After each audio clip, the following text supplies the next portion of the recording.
Do I really need an advisor? And if so, when? Josh Miller here with Miller Retirement Group. In today's video, we'll look at 4 questions to focus on to determine when an advisor can bring value to your retirement, even when you're doing a good job. As a bonus, at the end of this video, we'll quickly look at what percentage of your assets you can safely take out every year and have confidence that you won't run out. The answer might surprise you, so stick around. When you subscribe to our channel, make sure you hit that notifications bell so you can get up-to-date content every Friday for the retirement answers you need. Let us know how you feel about needing an advisor by putting your comment or question below. Let's take some action and jump into today's video.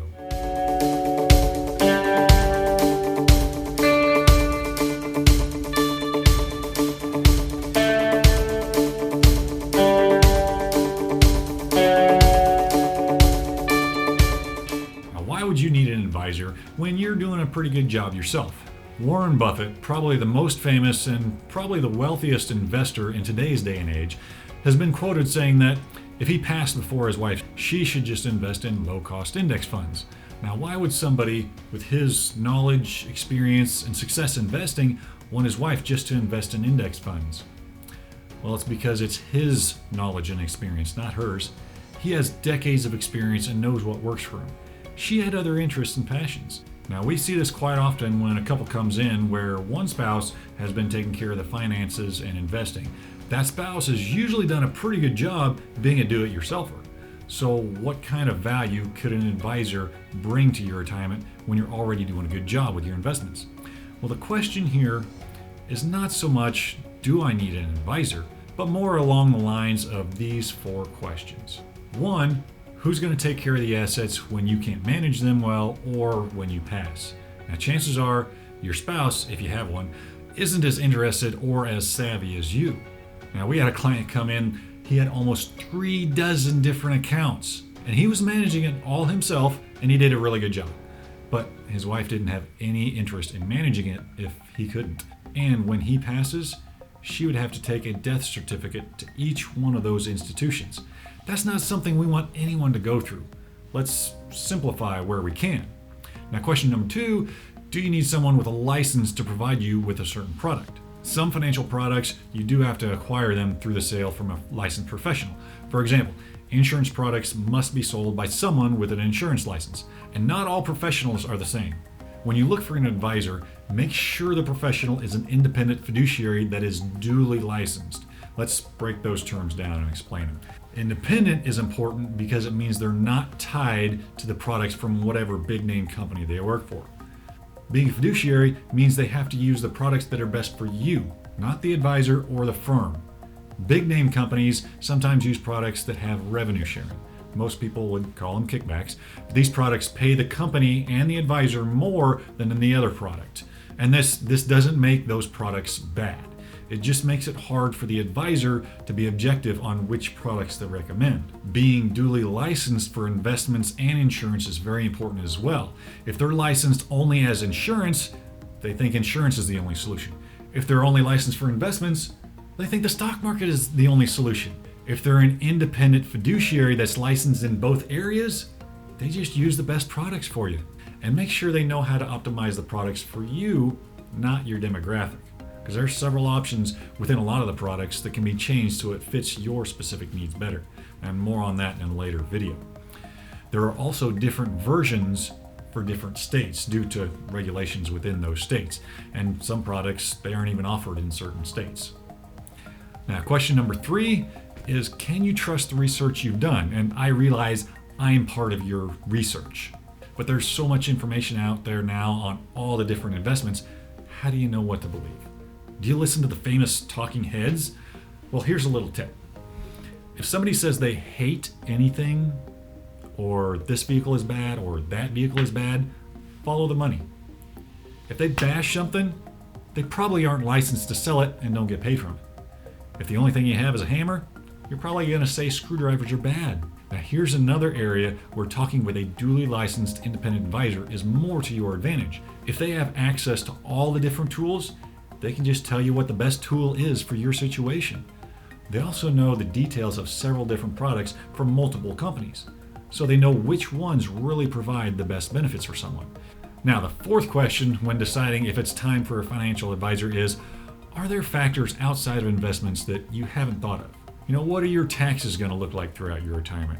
Is your guaranteed income going to cover your expenses after inflation is factored in?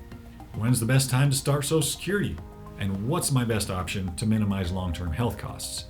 Rarely do we find that someone has covered all of his or her bases.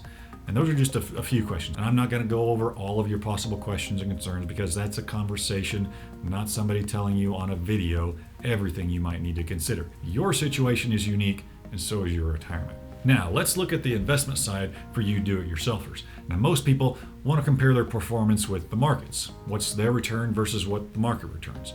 Well, a better indicator that should be used to compare to is a financial plan that is fundamentally sound based on your goals, based on your behaviors, and based on protecting you from your emotions and having a great income that can support your dream lifestyle in retirement. But if you want to compare it to the markets, let's look at some numbers for which approach works for more people, doing your own trading or just having a well-diversified portfolio. Now, I don't know about you, but when it comes to using my own gut feeling versus using a professional, well, I'm kind of a numbers guy. More of a geek, really. But I'll let the numbers do the talking. Now, this comes from a Dalbar study for the average investor return versus what the market returns. Now, over a 1 year, 5 year, 10, 20, and 30 year period, the average investor would get somewhere between 35 to 70% of what the market averaged. Now, that's a big difference. But investing for retirement isn't short term. So we look at investment times of 10 years and longer. And for the longer time horizons, if the market averages, let's say about 7%, then the average investor that gets emotional and makes changes based on market fluctuations or some tip in the news, that person may only get about 3 to 5%. So emotions can really get in the way. Now, not making decisions based on emotion and market volatility is one thing we definitely believe in. However, not reacting based on market swings can be very hard for some people to do. That's one reason a lot of wealthy individuals use a financial advisor. Their advisor keeps them from making rash decisions.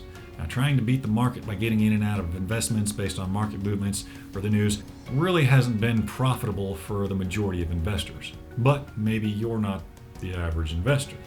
Maybe you've been beating the market. That's awesome. And if you're a do-it-yourselfer, I'd bet you already know if your growth every year is beating the markets. But if you're not a do-it-yourselfer and you don't know, we can actually show you how your investments have done for the last 10 years versus the markets. Just click the link on the screen so we can help you get that comparison. Now, if you're in a situation where a less than average return isn't really going to affect you much, or you just want to keep managing your own investments, that's great. I hope the information we provide in these videos helps you on your journey. But if that's not your situation, a little less than average return could cause you a little stress in the later years of your retirement if it hasn't caused stress already.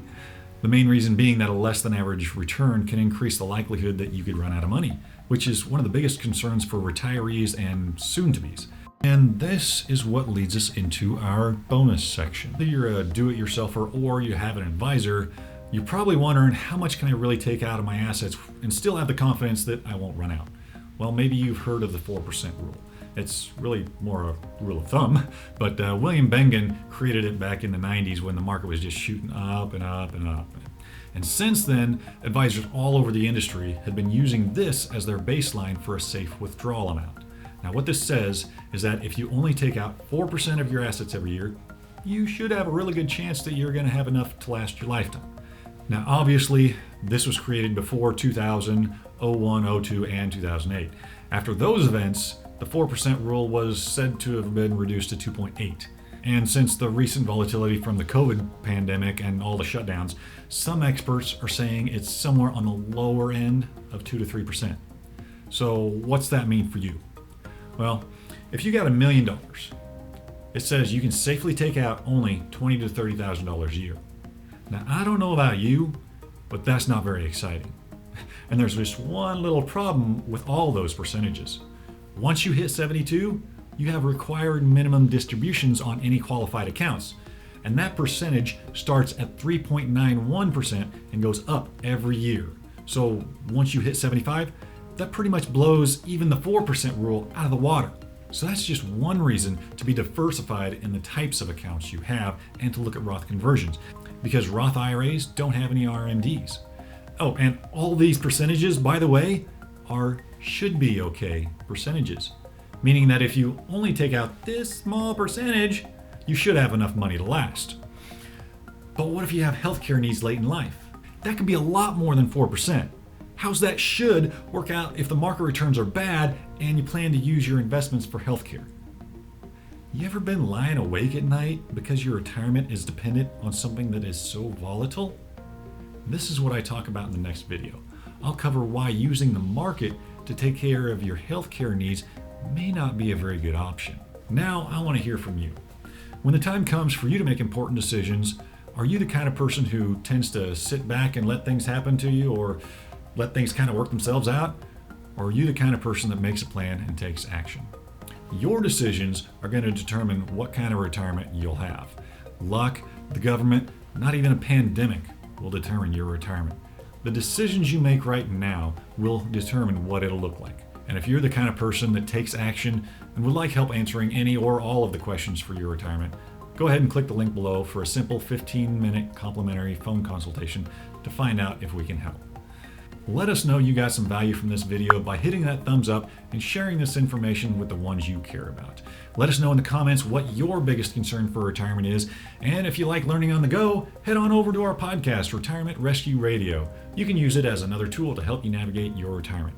Again, make sure to subscribe to our channel and hit that notifications bell so you don't miss any answers to your questions. Live the retirement you deserve.